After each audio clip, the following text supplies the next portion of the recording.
જૂનાગઢના મેંદરડામાં 10 ઇંચ વરસાદ ખાબક્યો। 4 કલાકમાં 10 ઇંચ વરસાદથી મેંદરડાના હાલ બેહાલ થયા છે। મેંદરડાના ગ્રામ્ય વિસ્તારમાં વિનાશ વેર્યો છે। ચિરોડા સમઢિયાળા ગામના ખેતરો પણ ધોવાઈ ગયા। 4 કલાકમાં 10 ઇંચ વરસાદથી મેંદરડાના હાલ બેહાલ। મેંદરડાના ગ્રામ્ય વિસ્તારમાં જાણે કે વિનાશ વેર્યો હોય તેવી સ્થિતિ। કેતન અમારી સાથે જોડાઈ ગયા છે। કેતન, ખેતરોમાં ધોવાણ થયું છે। કયા કયા પાકને સૌથી મોટું નુકસાન અને કોઈ એવા ગામો છે મેંદરડાના કે જ્યાં સંપર્ક જ ન થઈ શકતો હોય?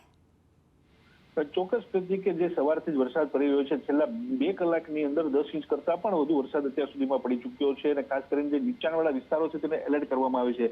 પણ ખેતરોમાં પાણી ઘૂસી જતાથી મગફળી, સોયાબીન સહિતના પાકોને વ્યાપક નુકસાનીનો સામનો કરવો પડી રહ્યો છે। અત્યારના જોઈ શકીએ તો કે હાલ મેંદરડા ગામ સંપર્ક વિહોણો બન્યો છે, કારણ કે જે જૂનાગઢથી મેંદરડા જતા તમામ રસ્તાઓ પર પાણી ફરી વળ્યા છે, તેને કારણે મેંદરડા સુધી પહોંચી શકાય તેવી પરિસ્થિતિ નથી। ખાસ કરીને જે રીતે મેંદરડાના સહિતના માણાવદર, વંથલીમાં પણ 2 થી 3 ઇંચ જેટલો વરસાદ પડી ચૂક્યો છે। મેંદરડા, કેશોદ સહિતના જેટલા ગ્રામ્ય પંથકમાં તેમાં 4 ઇંચ કરતા પણ વધુ વરસાદ છેલ્લા 2 કલાકની અંદર પડી ચૂકતા ભારે હાલાકીનો સામનો લોકો કરી રહ્યા છે।